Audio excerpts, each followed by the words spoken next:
I have the great pleasure of welcoming our fourth keynote to the conference.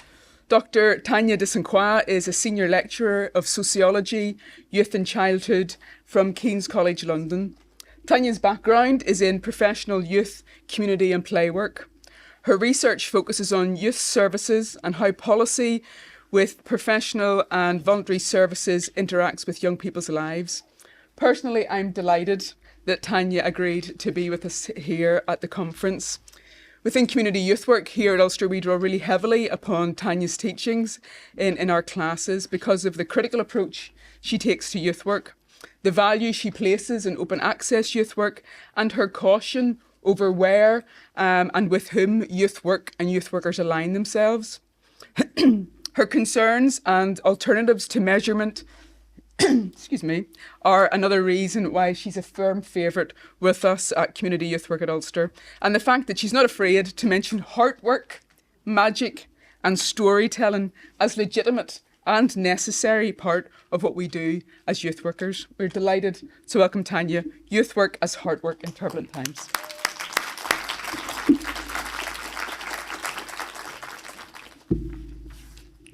Thank you.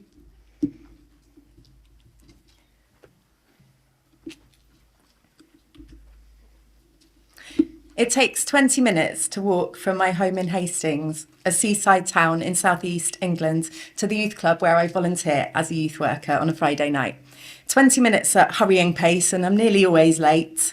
Half jogging down steep alleyways, bowling past the corner shop, crossing at the lights, round by the primary school, then up, and out at the top. On Broomgrove Estate, the roads are named for wealthy rural uplands, Malvern, Chiltern, Contoc, Mendip, reflecting the idealism of 60s social housing. Irony unintended.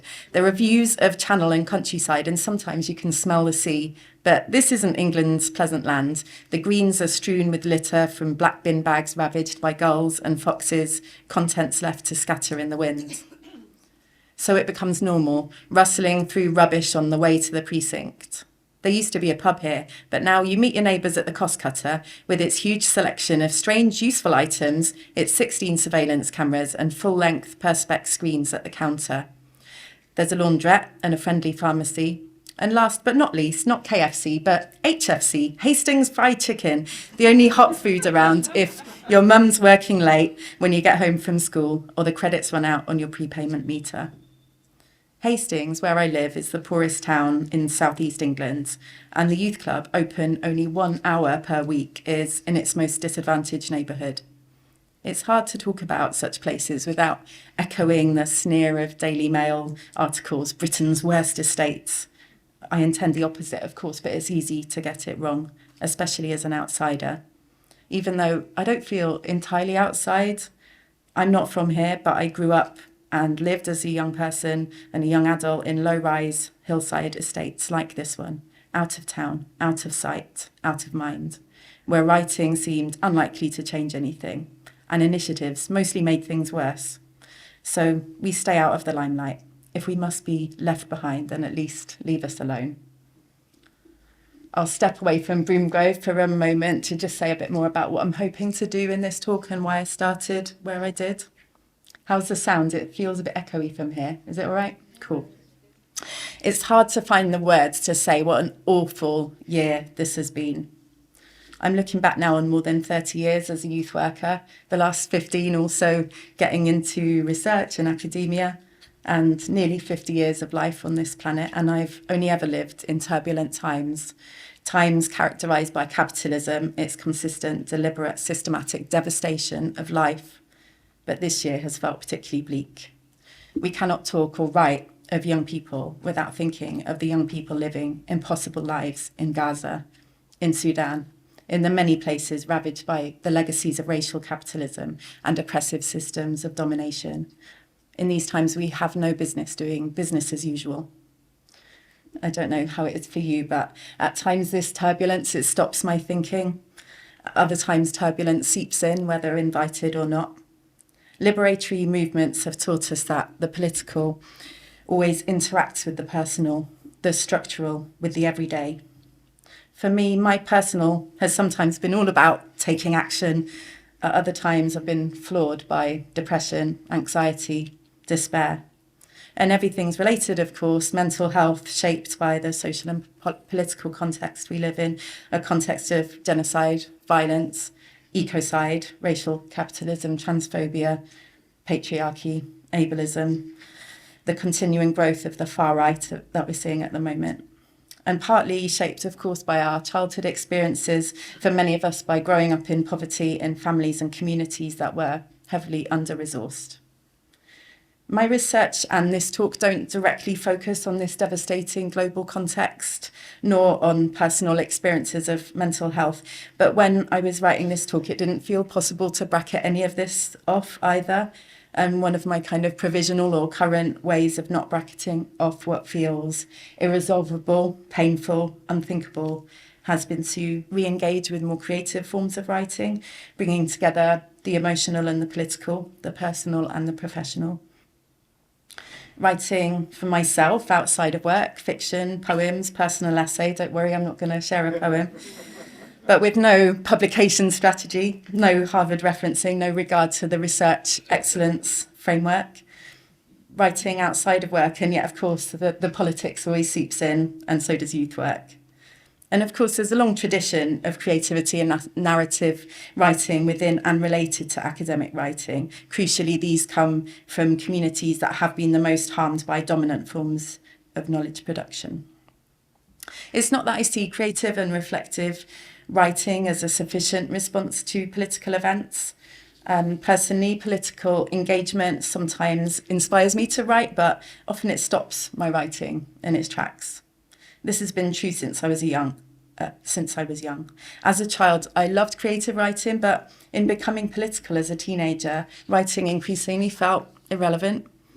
I grew up under Margaret Thatcher, England's architect of neoliberalism and accelerated environmental destruction.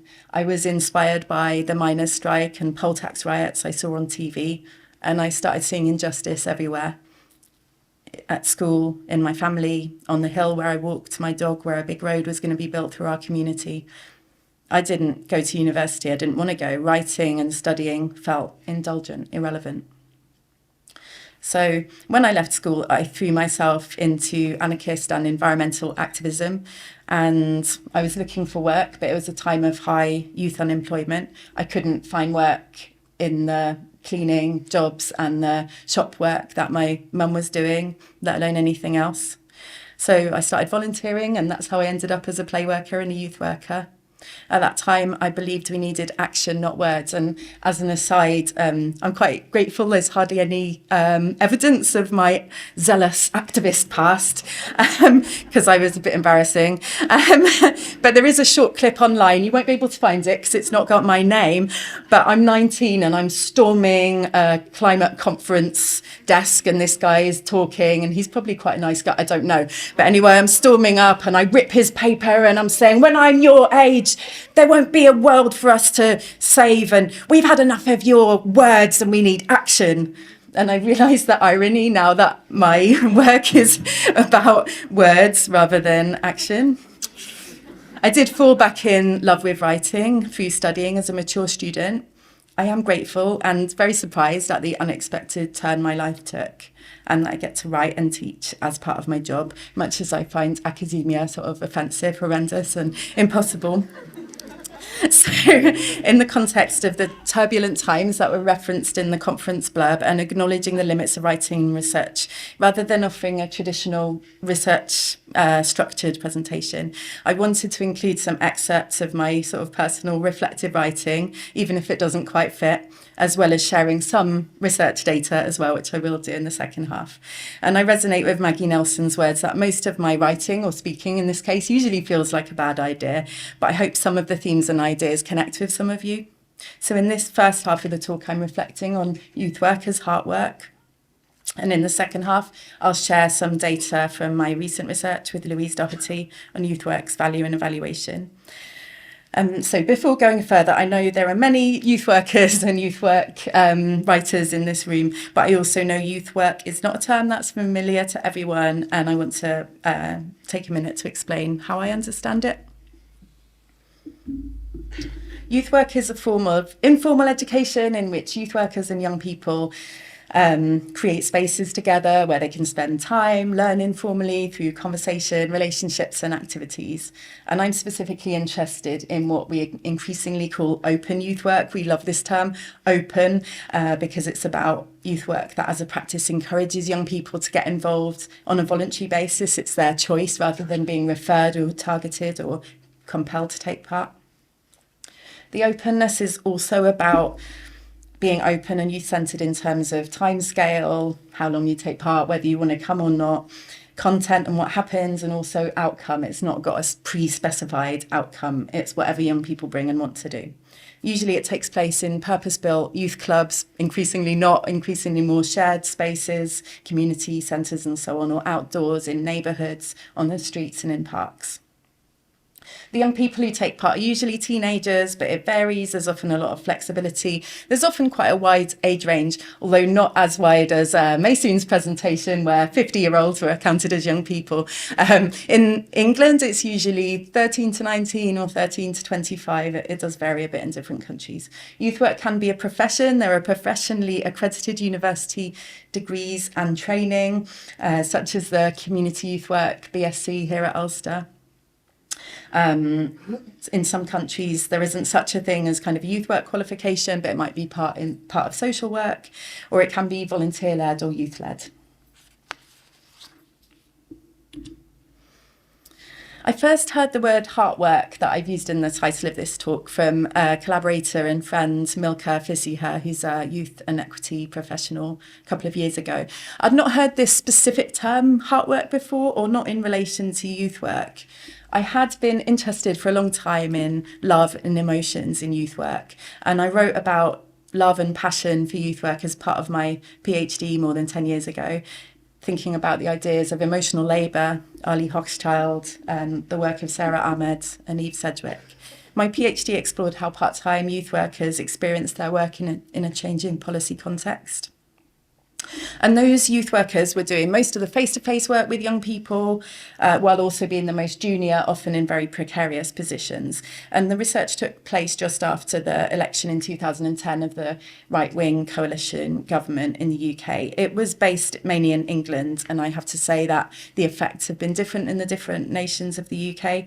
But in 10 years in England, youth work was cut by 70%. So I expected to hear a lot from the youth workers about the problems in the work at the time, and I did. People spoke of the effects of those cuts, but also other things that had gone on for much longer: targets, bureaucracy, privatisation, insensitive management, deficit views of young people, and so on. But when I asked youth workers, what do you like and not like about your work, they nearly always started with the word love. And so I wrote about love and passion in youth work. And I also want to mention Martin Purcell's work. He might be here somewhere, and I know he's doing something, here he is, doing something tomorrow on professional love in youth work, which is really great work as well. I'm returning to these ideas of love, I guess, in a slightly different way at the moment, thinking with the heart, thinking that heart can refer to love and passion, but also more broadly to our emotional centre, and hearts can also break. So after 15 years of austerity and ongoing racial capitalism in the non-profit industrial complex, what does it mean to focus on the heart in youth work?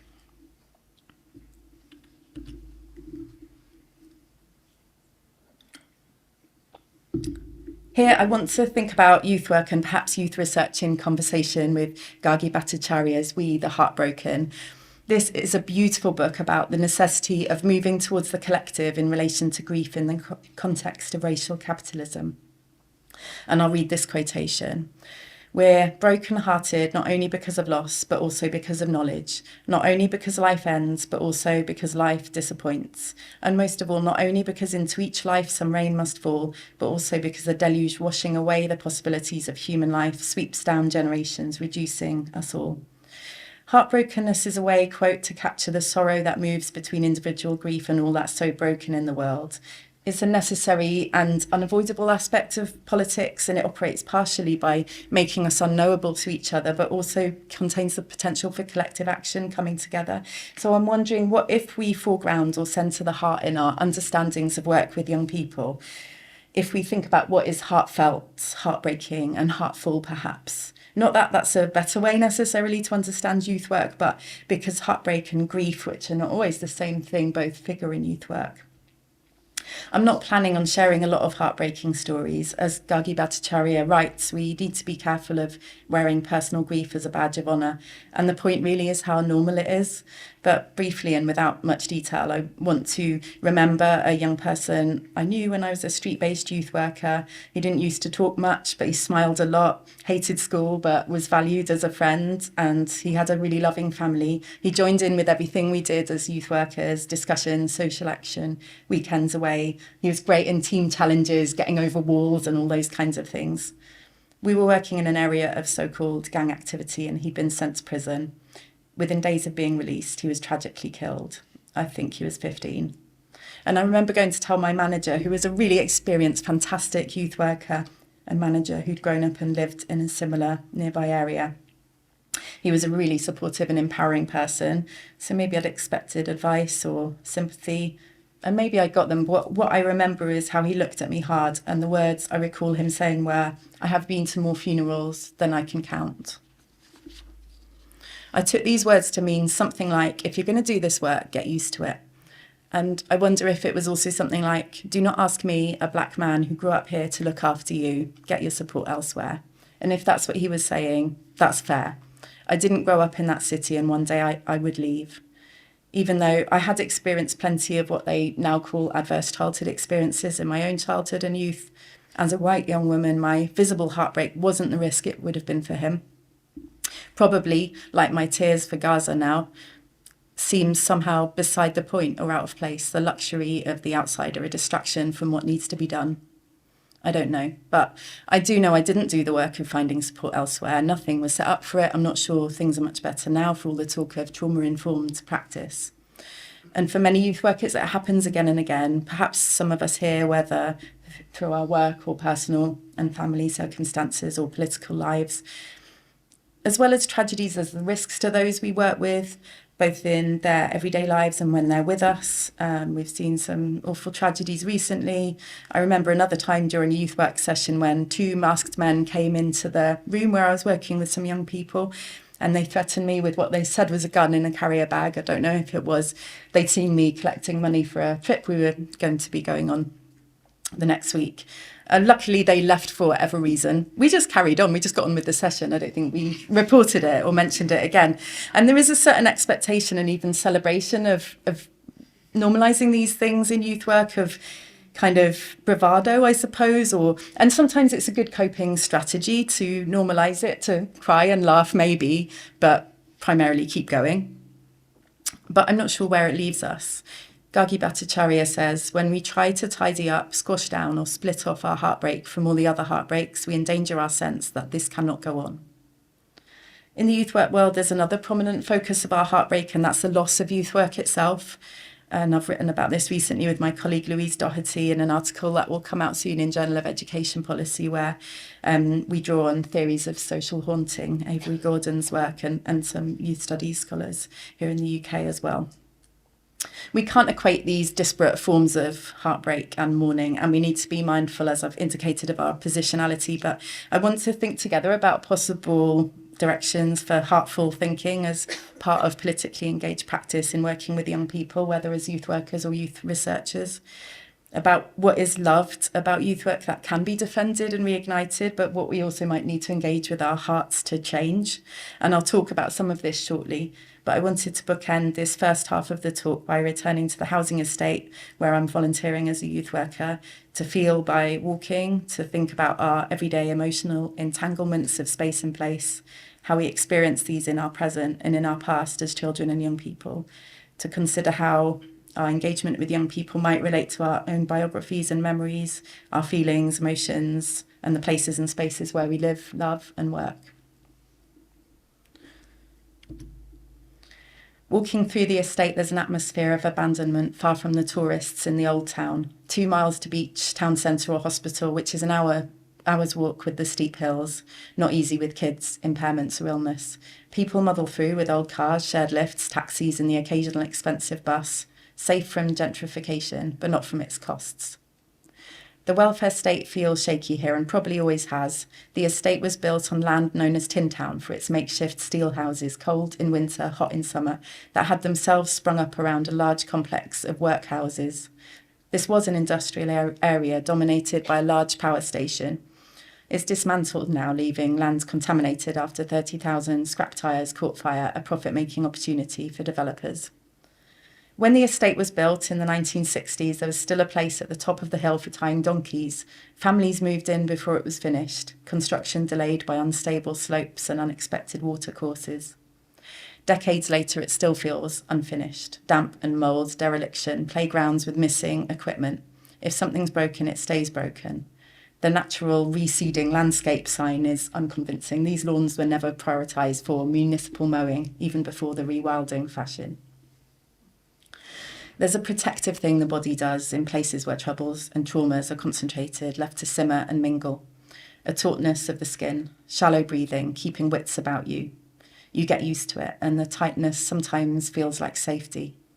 You might join in with the loudness and laughter. You might feel it as a threat. Either way, there's pride in surviving and living, satisfaction in storming off uphill from family arguments, walking the dog in anger, the normality and shame of growing up in listening distance of other people's feuds and fallouts, knowing that everyone can hear your own. As a child or teenager, you use what you have. The skate ramp is run down and no one here skates.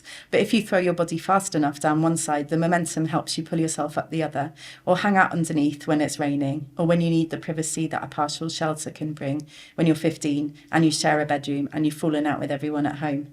You can play manhunt on the slopes and stairwells, and there's a den high up in a scrap of woodland. On light evenings, I like to take the deeply rutted path where there are sparrows chirping, a stream rushing by, and brambles grow higher than my head. The children who use this path themselves tell me the water's full of rubbish and pollution and worn of needles, paedophiles and drug dealers. Here, we youth workers, usually a fairly streetwise bunch, are rendered naive, protected by infants.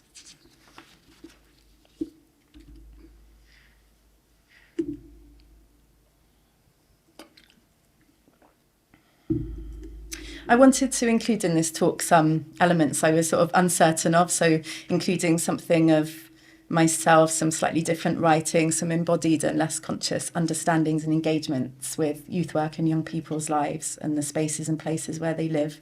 Turbulent, thinking for turbulent times, perhaps. Moving on now to the second half of the talk and continuing to think heartfully about youth work, I wanted to move focus to what young people love about the work as well as what we might need to change. And I've organised this next half of the talk around the themes of spaces, stories and struggle. I'll be weaving in some data from a 3-year study I did with Louise Doherty, so I'll just briefly mention that. It was called Rethinking Impact Evaluation and Accountability in Youth Work, and aimed to understand the perspectives and experiences of young people, practitioners, managers, policymakers, funders on both the value of youth work and how it was evaluated. So it's qualitative research. We engaged in participant observation in 8 varied youth work organisations in different areas of England and undertook lots of interviews, focus groups and participatory youth research. And to situate this discussion in young people's perspectives and voices, I'd like to share just a minute clip from a 10-minute film that was made by young people as part of the study with an organisation called Mouth That Roars. The young people did all the filming. They decided what it was going to be about, sort of, they engaged with some of the research data, but then they could do whatever they wanted. It didn't need to relate to the research directly. The young people were from 3 organisations in 3 different regions of England: London, North East and the South West. And yeah, I'll play a minute of that.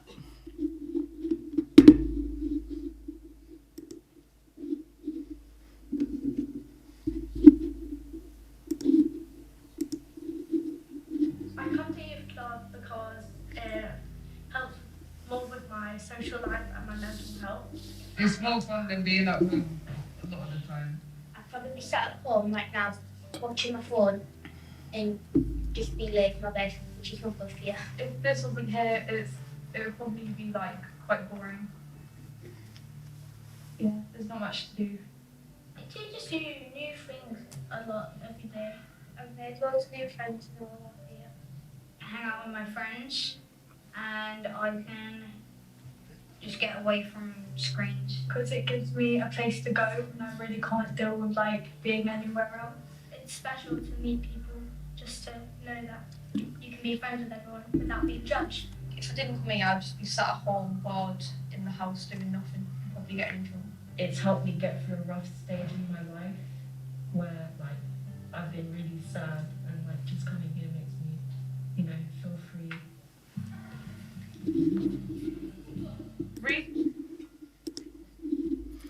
So I'll leave that there, but I've put the QR code if anyone, or I can share the link.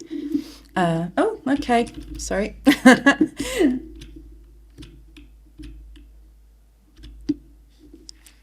That's the one.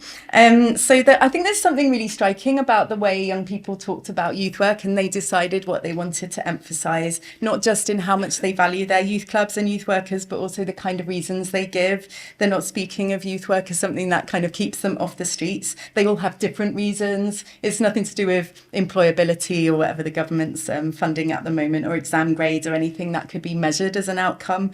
They value youth clubs for reasons that are intrinsic and life-affirming, and in some ways very simple. Although youth work takes place in a really diverse range of locations and places, there's a common and distinctive spatiality to youth work spaces. And it's not so much the buildings that are important, although they can be. What's fundamental to young people is how it feels, the relationality, who's there, its informality. Just a quote from a young person in the research, it's quite like freeing in a way, because you know that there's always someone to talk to about things that you might not want to broach with your parents and friends and something, and you know that you've got a place to go that's just sort of completely separate from everyday life. So if you're having a bad day, you know you can sort of leave it all behind. Just a 2-hour break from just anything that's bothering you, and it makes you feel free about things. This word free again, which also came up in the film and came up in many focus groups and interviews. As an anarchist, I'm liking the word free being used here. And the emphasis on youth work as part of everyday life, but also separate from everyday life, I think is an interesting area to think about. In an article for Children's Geographies, Louise and I wrote about youth work as third place. We were drawing on Ray Oldenburg's ideas of the home as first place, and the work or school and college for young people perhaps as second place. And then the idea that we need third places where we can be together, speak with each other, just kind of hang out without the pressures of commercialism or sort of outcomes we're meant to achieve from being there. Resonating as well with the writing of others in that area. Youth work can provide a welcoming space that is young people's by right, and this is in contrast to hostile and exclusionary public spaces and schooling that are classist, racist, gendered, homophobic, transphobic and ableist. And I want to shout out to Trans Kids Deserve Better, which is a group that people might know has been camping outside the Department for Education in London over 7 days. They occupied the front of that building to demand their rights. It hardly reported at all. Yet youth work spaces exist in the context of the outside of this problematic outside world.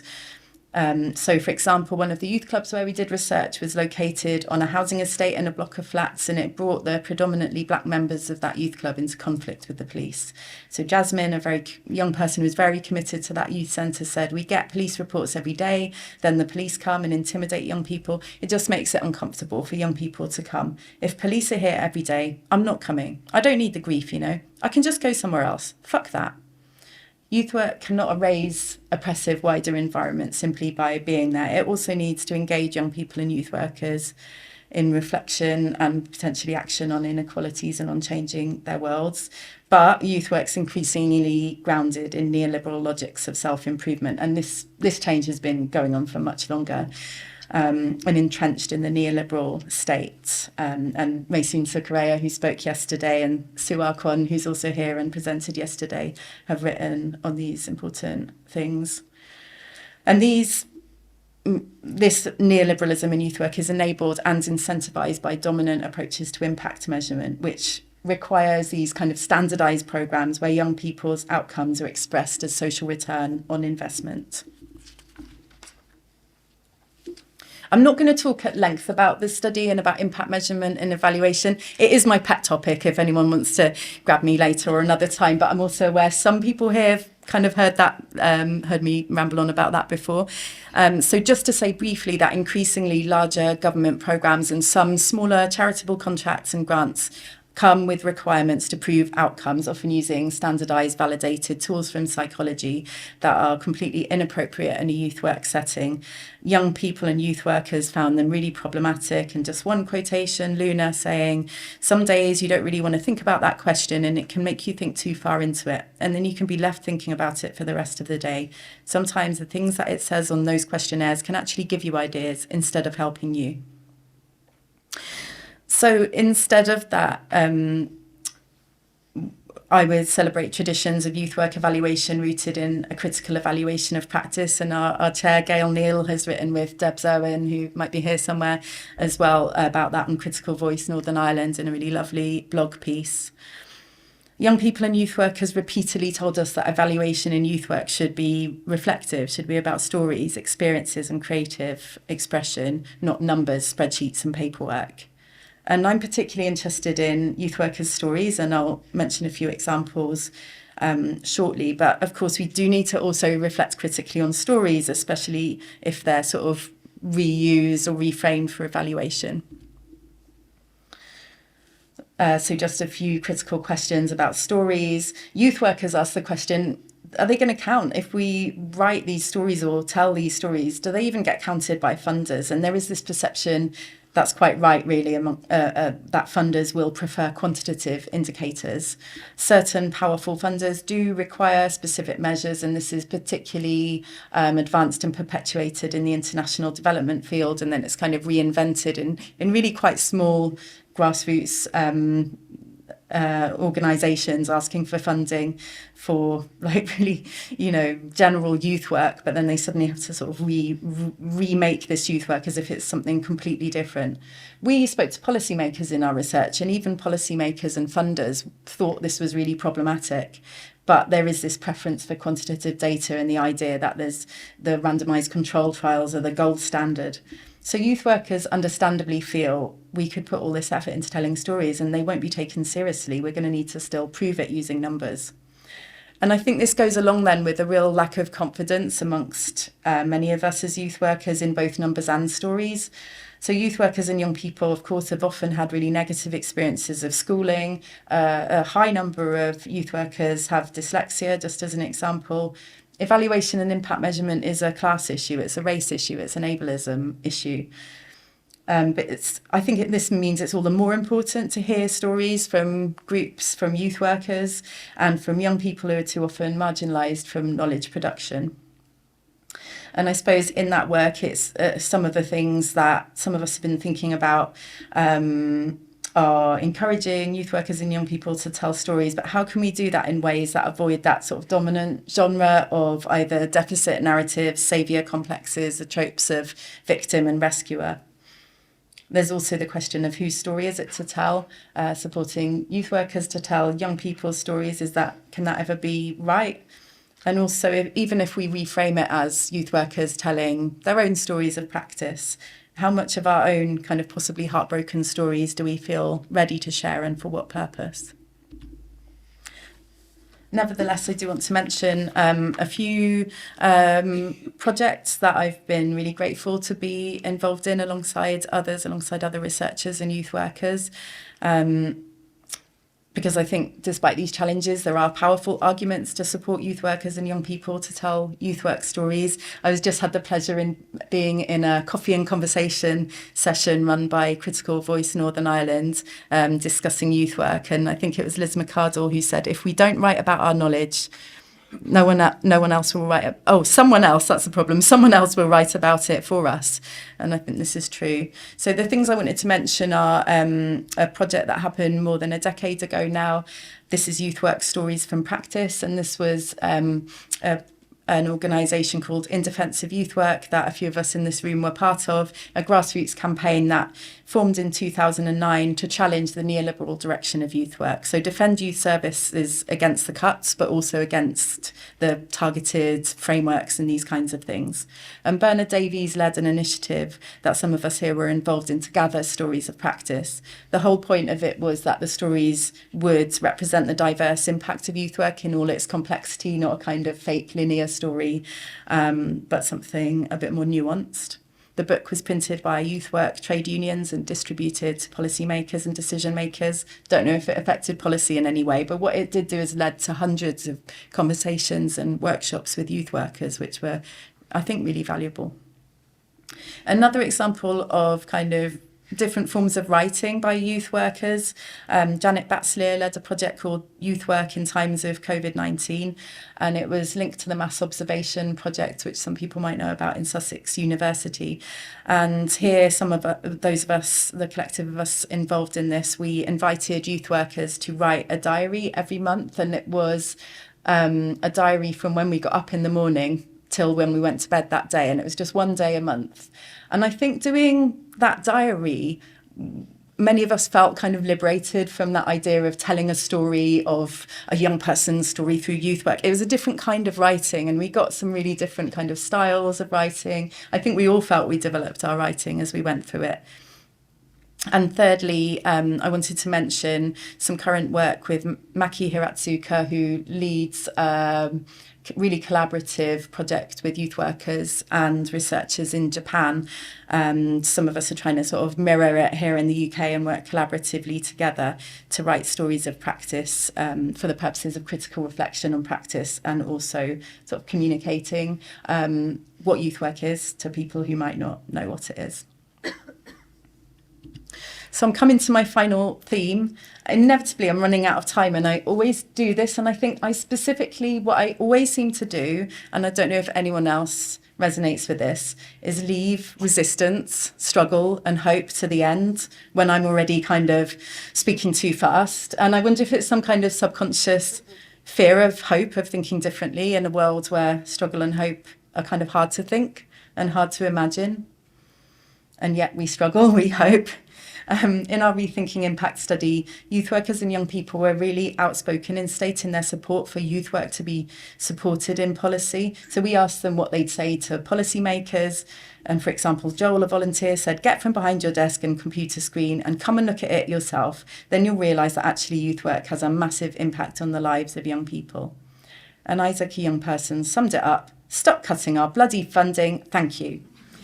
And while this kind of critique of policy was really commonly expressed in interviews and focus groups, it was less clear whether young people and youth workers felt they had any agency to affect change, whether over youth provision itself or wider social issues.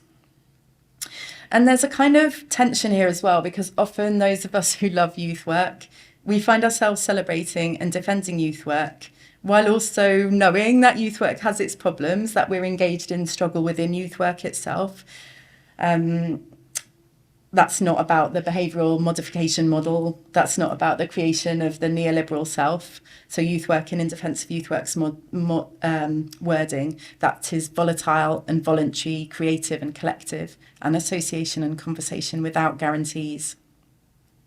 Bianca Baldridge in the States writes really powerfully about this youth work paradox, that youth work can mean potential sites of liberation, but also sites of containment and fixing, and that they're not really two separate practices, they're often very intertwined. So do we as youth workers feel equipped to struggle for and defend youth work that is liberatory, while also being critical of youth work that's fixing, saving or controlling? How do we manage that tension? So I did want to mention a few inspiring practices of struggle and practices of heart work, really. And here I want to pay tribute to Sue Atkins, who some of us here know, who was a comrade and friend in Defence of Youth Work, a lifelong youth worker who died this year at the age of 86. And she used to really speak up for open youth work as transformative and critical, the value of that everyday open youth work, creating spaces with young people at their heart. And she used to talk about the three sisters of resistance, rebellion and revolution at the heart of youth work. Sometimes we joke that we were maybe being a bit romanticised to think this was the case, but, let's try and claim it. I want to do a real shout out to the amazing Black working class led radical youth work organisations that are so inspiring at the moment, that are challenging systemic racist policies and institutional practices. And it's these organisations, I feel like Voices That Shake, Forefront, Kids of Colour, Advocacy Academy, Healing Justice London, maybe people want to mention other examples, who overtly challenge the state, at risk to their funding, no doubt.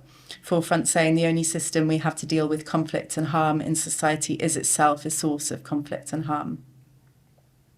I also want to shout out to Aida Youth Centre in Bethlehem in Palestine, just to highlight really that there's areas of the world, of course, where being a youth worker threatens your life and threatens your liberty. The executive director of Aida Youth Centre, Anas Abu Surur, has just been released in August after spending 9 months under unjust administrative detention in Israeli prison. Administrative detention meaning there's not even a charge brought. You're just locked up for 9 months. And I want to also mention critical and radical work by support and research organisations such as Youth Rex in Ontario in Canada, led by the amazing Uzo Anucha. So there are amazing things going on, and I'm now coming to the finish. We're living in times that are not only turbulent, but also horrific, certainly heartbreaking. These are times when to think, write, talk, work, whether as a youth worker or researcher or anything else, can sometimes feel futile, contradictory, impossible. And in this context, huge thanks to the organiser of this conference. I think we really need these spaces where we can be together, engage in dialogue, feel inspired, maybe feel a bit hopeful. And in this talk, I've suggested that youth work can be understood as a personal, professional and political form of heart work, and asked what happens if we foreground what is heartfelt, heartbreaking and heartful in our work. Youth work's a form of informal education in which youth workers and young people create spaces for conversation, relationship and activities, for being, becoming and belonging. These spaces are severely lacking just when they're really needed. So to finish with some questions, can youth work reclaim a critical anti-oppressive stance at its heart? Are youth workers supported enough in their heart work, in all its complexity in the context of their own lives and histories, spaces and struggles? Is youth work equipped to defend itself against attacks on its informal youth-centred nature and liberatory purpose? And I'll finish with a couple of questions for youth research. What can youth research learn from youth work? And what are some of our approaches collectively to researching and writing in turbulent times? Thank you for listening.